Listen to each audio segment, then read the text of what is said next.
Salut à toi, moi c'est Luce depuis le Japon. Bienvenue dans cette nouvelle capsule de Comment dans R. Aujourd'hui, je me propose de te montrer comment tu fais pour travailler avec ta base de données lorsqu'elle comporte des valeurs manquantes, ces fameuses missing values. Si tu es prêt, attrape ton clavier et rentrons dans le studio. Alors aujourd'hui, pour travailler, on va créer une petite base de données, mais tout ce qu'on va faire dans la base de données peut se généraliser à quelle que soit la base, quelle que soit sa taille. Je le prends tout petit comme ça pour nous permettre de bien voir ce qu'on est en train de faire. Donc, je vais créer un data frame. Et puis, je crée deux petites valeurs. Je vais par exemple prendre 1, 2, bon, enfin 3, 2. Je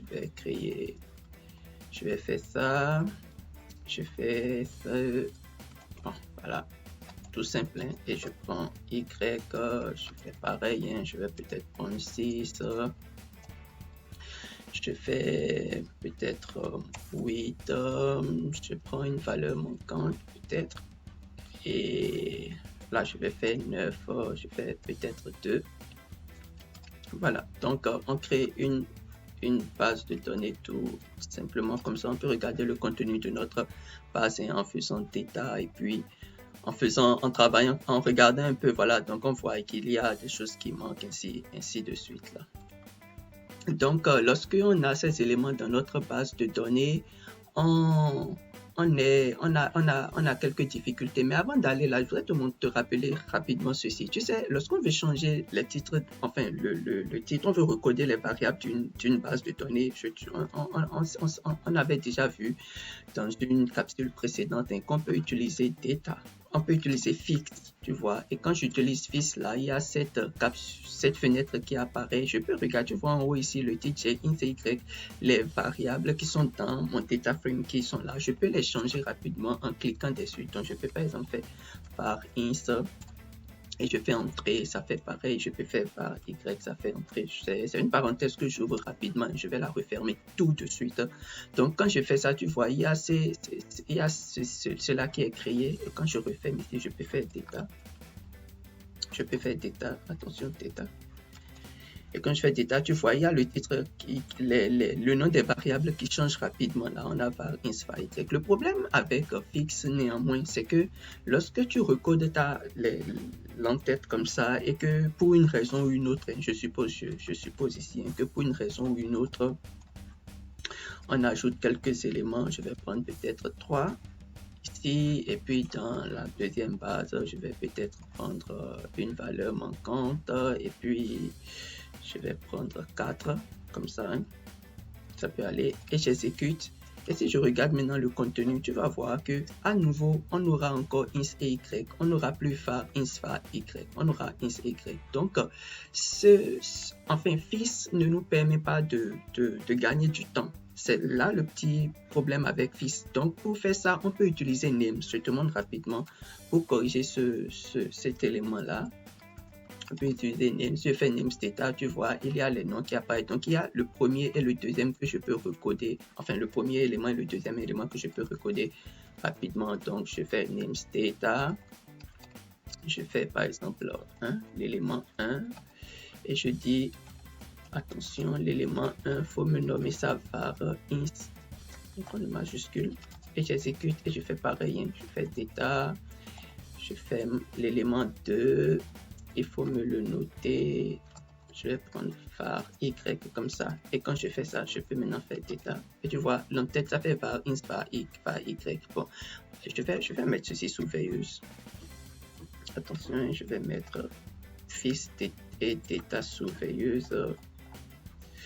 Et voilà, donc toutes les fois que tu fais des corrections dans la base de données comme ça, tu peux rapidement revenir ici, exécuter names et puis les variables vont se changer automatiquement. Donc c'est un peu aussi là l'avantage d'utiliser, comment je vais dire, un script. Ça te permet d'aller très rapidement. Ça c'était une parenthèse que j'ai ouverte rapidement pour te montrer cela. Alors, la première des choses, quand tu reçois une base de données ou bien un ami te donne une base de données, c'est de savoir est-ce que dans cette base de données-là, est-ce qu'il y a des valeurs manquantes? Et pour faire ça, on utilise isNA.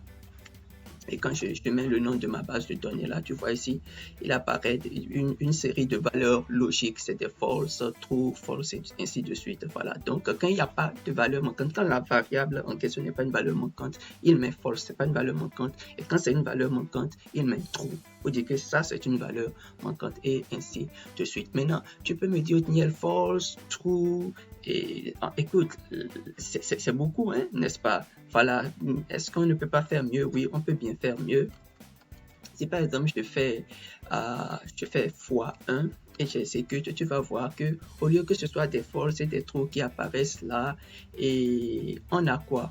On a des 0 et des 1 qui apparaissent. Donc 0 pour dire que ce n'est pas une valeur manquante et 1 pour dire que ah oui, c'est une valeur manquante. Et puis ça règle ce problème. Ce qui est en train de se passer en réalité, rappelle-toi que true, false, c'est des valeurs qui sont logiques. Donc 0 pour false, 1 pour true. Donc quand je dis de multiplier par 1, R considère maintenant les chiffres qui sont derrière true et false et les multiplie par 1. Donc ça ne change rien. On peut faire la même chose. Si par exemple je fais plus 0 à 0 et 1, ça ne va rien changer. Donc regarde, si je fais par exemple is NA, je fais data. Je fais plus 0, plus 0 et j'exécute. Tu vas voir que ça va me donner le même résultat. Bon, maintenant pour, je ne sais pas, hein, pour mes amis qui sont intéressés par l'autre façon d'interpréter, par exemple, si la valeur est une valeur qui n'est pas manquante, de le dire, enfin, vrai, c'est une vraie valeur, et quand c'est une valeur manquante, il me dit false. Enfin, le sens inverse, on peut utiliser point d'exclamation comme ça, et quand je fais is NA, is NA data, ça me donne l'inverse, quoi. Tu vois, tout à l'heure j'avais false, false, false, maintenant ça le change en true, true, true, et false quand c'est true. Enfin, le point d'exclamation renverse la logique simplement. Mais il faut faire attention. Par exemple, si tu fais point d'exclamation is NA et tu fais data ici, et tu fais par exemple x1, ça ne va pas te renvoyer des 0 et des 1, ça va toujours te renvoyer des true et des false. Donc, enfin, ce petit artifice-là ne marche pas lorsqu'on est en train d'utiliser l'inverse. R ne comprend pas ce langage-là lorsqu'on est en train d'utiliser l'inverse. Il faut garder ça à l'esprit, c'est très important. Maintenant, l'autre chose, hein, c'est que tu peux aussi me dire, mais Lulus, si par exemple j'ai une base de 5000 éléments, ça va me mettre des true false pour des 5000, c'est pas ça ce que je veux. Je veux juste savoir, est-ce qu'il y a des valeurs manquantes ou est-ce qu'il n'y en a pas, n'est-ce pas? Tu as raison. Pour faire cela, R a pensé à any. Voilà, donc on utilise any pour dire, mais est-ce qu'il y en a? Est-ce qu'il y en a any? Donc je fais is NA, je mets le nom de ma base de données, data ici, et je fais, et tu vois ici, ça apparaît true, pour dire, ah oui, dans cette base de données, il y a des valeurs manquantes. Maintenant, lorsqu'on a des valeurs manquantes de cette façon-là, le réflexe qu'on peut avoir, c'est de se dire, mais combien il y en a par colonne, combien il y en a par ligne, n'est-ce pas? Voilà, pour faire cela, on va utiliser row sum. Sums, il faut faire très attention ici, c'est sums avec S majuscule, hein. Sums, et puis je fais is NA data, est-ce qu'il y a des valeurs manquantes data, et puis voilà. Bon, je vais rapidement exécuter la base de données pour qu'on puisse comprendre un peu ce qui est en train de se passer ici. Regarde ici, j'ai sur la première ligne, puisqu'on est en train de travailler par row, hein, donc sur la première ligne, il me dit il n'y a pas de valeur manquante. Sur la deuxième ligne, il n'y a pas de valeur manquante, bien que 999 soit quelque chose dont je vais reparler tout à l'heure. Je vais te dire un petit truc tout à l'heure par rapport à ça. R le considère pour le moment comme un chiffre, donc il dit il n'y en a pas. Et voilà, sur la troisième ligne, il n'y en a pas. Sur la quatrième ligne, il y en a deux. Et puis ainsi de suite. Sur la septième ligne, il y en a juste un seul, ainsi de suite. Donc voilà comment R interprète ça. On peut faire pareil, hein, pour les colonnes. On fait sum is NA data. Et puis voilà. Donc ça nous montre comment ça se passe sur les colonnes. Donc il dit dans la colonne, dans la première colonne, par exemple, on a juste une seule valeur manquante. Et dans la deuxième colonne, regarde là, on en a deux. Donc, ces petites fonctions-là, tu vois, te permettent d'avoir une idée de comment est-ce que les valeurs manquantes, tous ces missing values-là se présentent dans ta base de données. C'est très pratique d'avoir une idée en général comme ça. Maintenant, je vais te dire un petit secret. Enfin, généralement, dans la pratique, hein, quand les praticiens travaillent, regarde ce qu'ils font. ils se disent que lorsqu'il y a des valeurs manquantes, au lieu d'être en train de mettre NA tout le temps, tu vois, lorsque ceux qui remplissent là, ils travaillent, ils mettent 999, 999 ou 99999, et ainsi de suite, pour dire que cette valeur-là, c'est une valeur manquante. Donc, quand tu reçois la base comme ça avec les 99 et 999, regarde par exemple ici. Quand on regarde un peu notre base ici, on a 6, 8, 9, 2, 4, tu vois. Et après, on a 999. Ça sort carrément de la logique, n'est-ce pas? Quand j'ai dit à 6, 8, 9 et puis 999, c'est beaucoup. C'est une façon déjà de te dire que cette valeur-là, c'est un code, c'est une valeur manquante. On est d'accord?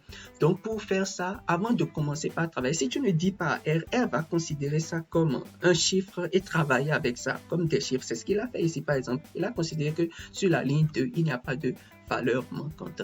Donc, il faut spécifier à R que des éléments comme ça, c'est des valeurs manquantes recodées avant maintenant de pouvoir faire n'importe quel travail. Je te rappelle qu'il faut faire ça avant de commencer par travailler. C'est très important. Sinon, après, tu vas avoir des choses qui seront mélangées. Donc, je te montre comment on fait ça dans ce cas tout précis. Il faut d'abord écrire le nom de notre base de données. Et puisque ici, par exemple, c'est dans la variable y que tu trouves ce 999 là, je vais considérer la variable y et c'est comme si je suis en train de créer une nouvelle variable que j'appelle var y, et je vais dire toutes les fois que tu vas voir dans data var y est égal à 999, si c'est le cas ici par exemple, toutes les fois que tu vois ça, il faut dire que c'est une valeur manquante. Voilà. Donc, c'est ce qu'il fait, c'est ce qu'il faut faire et j'exécute. Quand je fais ça maintenant, je regarde la base de données. Tu vas voir que le 999 qui était ici, là, a été recodé en NA, sur la ligne 2, en NA. Voilà, donc c'est ça. Maintenant, si dans ta base de données, il y en avait plusieurs, puisque tu as juste déjà spécifié, toutes les fois où il va avoir 999, il va tout recoder en un seul code, quoi. Il recode tout pour toi, il te facilite la vie.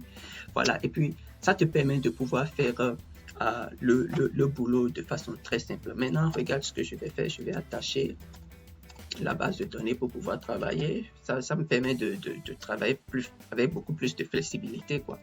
Donc, si je fais ça, par exemple, je peux faire un petit calcul. Je vais dire, par exemple, je vais me créer une nouvelle variable que je vais appeler somme. Je vais dire, il faut me faire var ins, par exemple, plus var y. OK? Et j'exécute. Voilà. Donc, je peux regarder maintenant la base, ainsi je fais data, tu vas voir, ça a créé une nouvelle variable qui est somme. Et tu vois, c'est là où le problème avec les valeurs manquantes. Tu vois, quand je fais cette variable qui va se créer, toutes les fois où il y aura des valeurs manquantes, les calculs ne seront pas faits à ce niveau. Tu vois, quand j'ai 1 plus 6, ça me fait 7, mais quand j'ai 3 plus valeur manquante, ça met valeur manquante. Quand j'ai fait 4 plus valeur manquante, mais pour tous les autres côtés, pour toutes les autres lignes, ça fait le calcul. Donc, toutes les fois où tu auras des valeurs manquantes sur une ligne ou sur une colonne, que tu seras en train de faire le calcul, ça va tout le temps, enfin, t'embêter, te créer des problèmes, quoi. Et puis, c'est pas bien, c'est pas bien. Donc, on peut corriger ça. Quand j'ai par exemple un vecteur, je veux corriger, je vais faire la correction dans un vecteur en utilisant une fonction, je suppose que je prends somme. Je prends par exemple, si je fais somme var y, puisqu'on avait dit à travers, on a fait, tu vois, si je lui dis de me faire la somme des éléments qu'il y a dans la variable y, qui va me mettre non available. Bon, maintenant pour corriger ça, il y a une façon de le faire, il faut utiliser, attention, non-available remove. Cette fonction-là, c'est un petit paramètre qui est souvent dans toutes les fonctions. Je vais te montrer, si je fais true, je te montre comment ça fonctionne. Tu vois maintenant là, si tu regardes, il a enlevé tous les noms, les NA là, les NA remove, il a enlevé. Donc si on fait 6 plus 8, plus 9, plus 2, plus 4, techniquement ça donne 9. Voilà, donc c'est un petit artifice qu'il y a dans presque toutes les fonctions. Enfin, en général, il y a ça dans les fonctions. Il faut regarder comment chaque fonction gère les valeurs manquantes. Par exemple, si tu fais help, somme et puis tu exécutes là, regarde ici, tu vois, voilà, ça apparaît déjà dans usage ici, on voit ça ici, ça fait remove non available false, c'est comme ça par défaut, quoi, et puis tu changes ça en true si tu veux gérer cela. Bon, c'est souvent ça, il faut investiguer la fonction que tu es en train d'utiliser. Si par exemple je prends min et j'exécute, tu vois, c'est pareil, voilà, tu vois.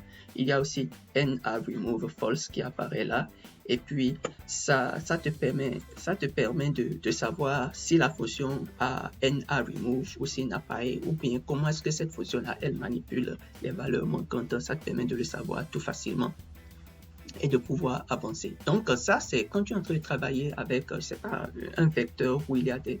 Maintenant, quand tu as toute une base de données, je suppose qu'on a notre détail ici, et tu as envie d'enlever toutes les lignes, ou enfin d'enlever toutes les lignes où il y a les valeurs manquantes là pour pouvoir avoir une base de données. Il y a une fonction qu'on va utiliser qui s'appelle NA omit. Donc je vais créer par exemple data2, une nouvelle base de données, je vais faire NA omit, et quand je vais faire NA omit data, j'exécute, je peux maintenant faire data de regarder son contenu. Donc tu vois, par exemple, si je fais comme ça pour qu'on puisse bien regarder, tu vois, dans data, il y a, on a notre data, mais regarde ce qu'il a fait ici maintenant avec NA omit, il a enlevé toutes les lignes où il y a les valeurs manquantes, et puis il nous refait sortir une base de données qui est clean, qu'on peut utiliser pour le travail. Le petit problème à ce niveau, il faut que je t'avertisse, c'est que si tu as beaucoup de valeurs manquantes dans plein de lignes, ça, et que ta base n'est par exemple pas très grande, elle peut te faire perdre beaucoup d'informations, beaucoup de données. Donc, il faut faire très attention quand tu es en train d'utiliser NA omit. Si tu veux enlever toutes les lignes où il y a des valeurs manquantes, il faut faire très attention. Maintenant, il y a d'autres techniques qui sont plus avancées pour pouvoir gérer les valeurs manquantes, et c'est ce que je vais te montrer dans une autre capsule. Mais bien avant cela, il y a un certain nombre de choses qu'il faut qu'on puisse asseoir avant que je puisse te montrer cela. Sinon, ça va créer de la confusion. C'est ce que je vais m'exercer à faire dans les capsules suivantes, et lorsque tu seras prêt, je vais te montrer comment tu peux utiliser ces techniques avancées pour pouvoir gérer les valeurs manquantes. Alors, c'était le Luce depuis le Japon. Je t'invite à souscrire et à me laisser un mot dans les commentaires si tu as appris quelque chose, et voilà quoi. Et à la prochaine pour une nouvelle capsule. Merci beaucoup.